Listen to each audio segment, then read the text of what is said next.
Hey there, exchangers. It's Wednesday and the sun is out, and I want to check in with all of you about the comments that you left me on your short article copies, letting me know some of the things that concern you or give you pause for the steps ahead. So this will be a little lecture and just chance to discuss some of what I read there. All right, someone said, I'm worried it's not going to be good. Someone else said something like, how do I let go of perfection and allow myself to have a messy process? This is what tends to happen when you have a longer piece to write and you have more time to write it. So here is a strategy that I have in mind. Instead of, I'm going to fix all these things, and I sit down and I try to fix all these things, you keep a list of the things that you might like to fix. Don't even put them, I mean, you can, but I wouldn't even put them into a priorities order. You could like categorize them. Instead, what I would do is look at my calendar. So I have my random list and then I have my calendar. And I would say to myself, okay, I can squeeze in 30 minutes tomorrow. I can squeeze in 3 hours the next day. I don't have any time the day after that. I've got like 1 hour the day after that. And you literally just set a timer. And when you sit down that day, because every day is a different day, you had a different start to it. You've got a different level of stress or energy, or you're just in a mood. Instead of like, I have to do the top priority thing, just do the thing that you can do, the thing you're in the mood for. So I've got 30 minutes. I look at the list. Which thing do I feel motivated to do? Do that one. That's how I would approach this rhythm over time. Embrace the mess. What does that look like? That might look like you typing in note to self, making something bold, writing in a pink highlighter. Important evidence will go here. That way you're sort of caveating to yourself and to everyone looking that this isn't done yet. That might help you cope, if you will, a little bit with the messy process. Just having agency and control over telling us it's a messy process. I hope that gives you a little bit of inspiration or gets your gears turning to process. If it doesn't work for you, does it inspire another idea that might work for you? The next one that I see as a theme is what to dive deeply into, what to go lightly on. I feel like I need to go deeper into something. I need to focus more on certain areas versus others. I need to like balance my voice with the research. So it's about that depth, breadth, competition. Let's see if I see anything else like that. Which direction should I really take? Okay, let me process that for a minute. So here's the temptation for us as writers to write in order. So, good thing you already kind of got that out of your system with the 1,000 word copy. But what tends to happen is people start writing and maybe naturally your topic yields to background or history or causes. And you'll spend so much energy building out that section that just accidentally becomes the longest, most in-depth section. But perhaps it's really just the part of your article or your argument where you might accidentally be boring your audience, not because they don't care, but because they already know. Or even if they don't already know, they already agree or feel something about it, or you may be agitating their apathy. Like, we know we're being bad. we're contributing to a global issue. Thanks for reminding us. How can you cut through that? Try not to indulge too much in fun facts or building what comes first, but look at your whole article and ask yourself, which part of this is the most surprising and new information? For a lot of you, it's actually going to be the solutions, what happens is you tend to describe the problem so deeply that then you run out of energy for the solutions, or research the causes so deeply that then you run out of time or run out of desire to do extra sources, that then you don't come up with a novel solution or a surprising underdog, fresh solution. So everyone's going to be a little bit different. Some of you might be like, It's not the solution, Amber. I genuinely want to talk about the urgency. Okay, so how can you keep the way that you describe that urgency novel? Maybe it's a matter of bringing in narrative and storytelling and really practicing pathos, the appeal to emotion, and it's creativity that makes that section the biggest one, because that's really the goal that you want to have. Ultimately, when we're deciding which part to make the largest, we're thinking about audience. Which part of our article is going to have the audience moving from like distracting themselves and kind of going, yeah, we know, to what? And zooming in. You might have to run it by someone and say, okay, out of all of that, what part intrigued you the most? When you get that answer, dive deeply into that. Another thing I say is if you've got really good ethos in a section or credibility or authority, you may also run with that. For all of you, it's going to be a little bit customized, but hopefully this gives you a chance to kind of mull it over. I've got a lot of comments, and I've been getting it for the last year about repetition. So what I'm thinking there, what I tend to discover is that people repeat themselves when the article isn't organized as well as it could be. So what happens when the article isn't organized as well as it could be, and or when you haven't yet found the words to fully articulate an idea well yet. Everyone goes through that, myself included. I'm doing it right now in live time. So I say something, and then there's a conversation. And in my head, I'm going, I don't think they really got the point. So then I say it again in a different way. So it might just be a matter in writing process. We call it moving from writer-based. I'm trying to figure out what I mean to, I know what I mean. And now I'm making it reader-based. So it might be that. It might just take time for you to find the golden words, or whatever you want to call them, the best words. And once you find them, you'll be able to trim back all the repetition around it. It might be organization. So please make sure that you've set up your working copy with those headings and subheadings so that we can analyze if those are the right buckets to be putting things into. If you do have repetition, try to make it almost like a song and we're back at the chorus. So the reader knows that you're repeating yourself. There are lots of strategies for that. I just kind of want you to think of it philosophically or conceptually right now, but it might be, once again, this is why we need to blah, blah, blah, blah, blah. So you're taking command and being like, I recognize I'm repeating myself. I'm singing the chorus again. That's a good kind of repetition. And you can, how do I want to say that? You can go back in and accentuate those intentional repetitive moments. You might print out your article and just look for, I said that here and here, and just sometimes you need to move to a different medium in order to find repetition. But there's a little bit of advice to start with. What if I can't find the research or the proof? What if I can't solve my problem? I love that you want to.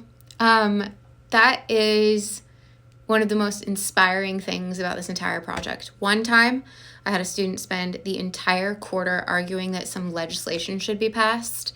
And in the last week of completing the article, the legislation was passed. It was something like that, right? Where it was like, now this entire argument is irrelevant. It's an artifact. But it was so cool. We just turned it into a celebratory moment.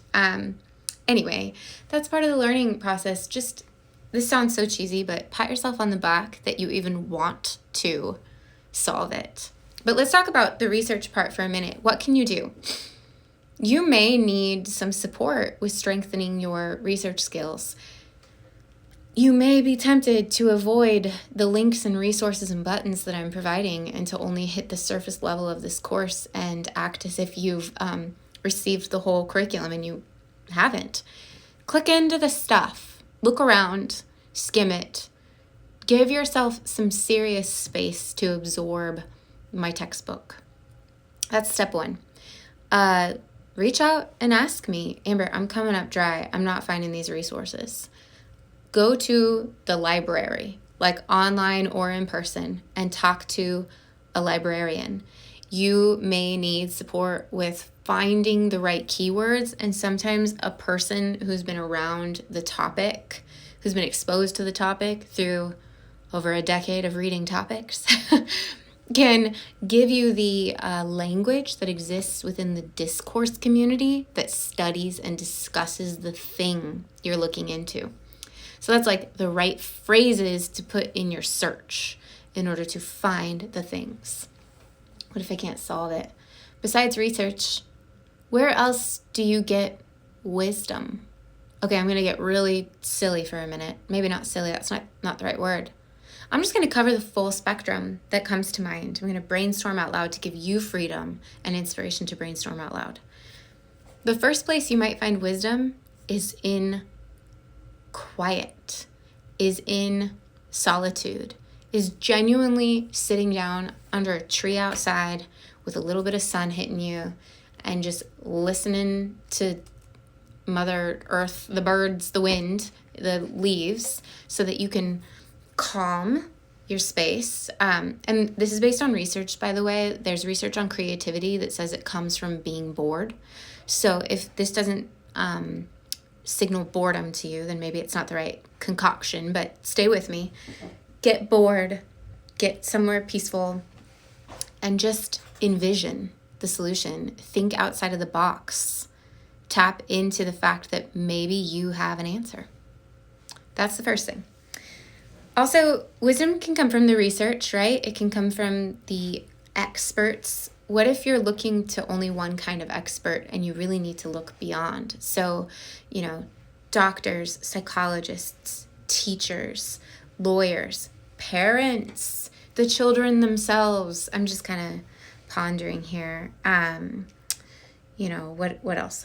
Like business people, experts, CEOs, board members, whatever. Think about, have I looked to all of the stakeholders or the parties to consider the solution? Did you check out the solutions resource? What can you do? What can I do? What can we do? What can they do? Who are they? Maybe I should ask my siblings, my kids, my parents, my partner, my friends. Maybe I should be like, hey, I know this is nerdy, but can I have 10 minutes to talk to you about my schoolwork? And just run it by someone. The wisdom of elders, of the community, of your peers, of the little children, all of it could be the source of inspiration that you need to come up with something that you feel excited to put on paper and something that your peer feels excited to read. So check that out. Consider that. Ponder. A little bit more on research. There's a lot of people saying, I'm not sure I'll be able to find it. And some people saying, I'm not sure I'll really need it. Well, research should contribute to all three rhetorical appeals. It should be impressive in its credibility and authority. It should be really logical and well considered. And every human being values different kinds of logic because they value different kinds of experts or ethos. So have you really appealed broadly to an audience, or have you just appealed to your own way of thinking and your own personality and the kinds of things that persuade you? That's where you might, if you're willing, step into new territory, open your mind to what other sources could bring, not just to impress yourself with your argument, but to impress the person that you I could never convince. I could never convince, my dad's no longer here, but I feel I could never convince him that that me not eating red meat is okay. So what source could I have looked to that would have maybe appealed to him? Give yourself a challenge like that. Write your own little narrative story problem to solve rhetorically. Maybe that can help you get out of your block of I don't need more research. Tell yourself you do. Give yourself a story problem that increases your rhetorical power. And then I had another thought on that. I'm losing it though, and it's going long, so I'll let it fly. What if I'm too biased? What if I'm not personal enough? Too biased. You have to start biased, because that's authentic and that's who you are, and that's how you prevent writer's block. So I'm angry, I'm fed up, I'm sad about this topic, and I'm overwhelmed. Write anyway. But it's not appropriate to write in that tone. It won't be effective. Get something on the page. Just throw it down. You can analyze it later. Sometimes we have to get, it's a little bit like a psychology comparison. Sometimes you just have to get your feelings out. That's healthy. And then you can come back and put on a different hat and look at them. Maybe you won't be able to get all of the bias out even through the revision process. That's okay. Try to grow in it. Don't set yourself up for failure by having this ideal or expectation of yourself that is so high. Set an expectation of growth and improvement and risk-taking and experimentation and being your own, how do I put this? Like being the person who gives yourself credit. Like being able to look at your work and be like, I did a really good job right there. Or I like where I'm going with my voice. And so I think that can make a big difference. What if it's not engaging enough?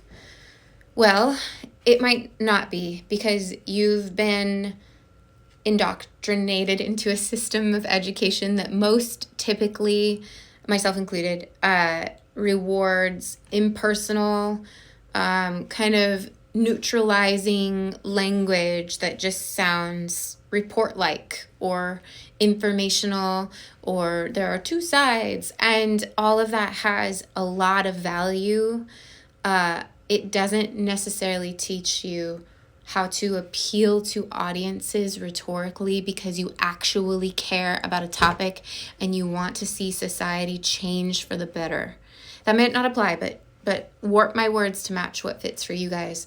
The point is that the world needs our good ideas to literally break through the noise. And you know what breaks through the noise is people, literal human beings.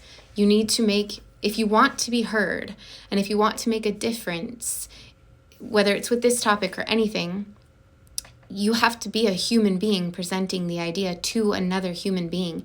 Human beings value on a cellular level, look at it through all the lenses. We value connection with each other. So you are going to have to think about, how does this topic make me feel? Why does this topic matter to me? Why should this topic matter to others? And take a risk with actually answering those questions in your piece. And maybe ask for some advice on that. Maybe the way you speak about the issue is far more passionate than the way you're writing about it. It's not your fault. It's just the way that we have been trained in our academic writing. And it doesn't necessarily match what professional writers are doing in the world around us in order to break through the noise and to elevate their ideas and their theses and whatnot. Okay, that is my lecture for the week. Now, let's talk a tiny bit about timing, and then I'll let you go.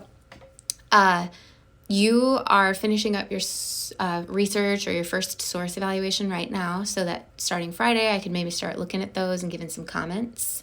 And then your next task is reviews. Reviews, and then revise and edit your piece as needed. Just write down at least one thing from my big, long blab session right now, and put it on your radar and incorporate it into your revising and editing. Maybe what I've said here you can use as an echo or refrain when you leave a comment for someone this weekend. And remember that the energy that you put into that discussion board, the culture of support, encouragement, and collaboration, you will reap that back. It will return to you. So set a good tone of helping each other out, and I will wait and watch that magic spread. Hope you guys are having an awesome week. Reach out if you need anything specific.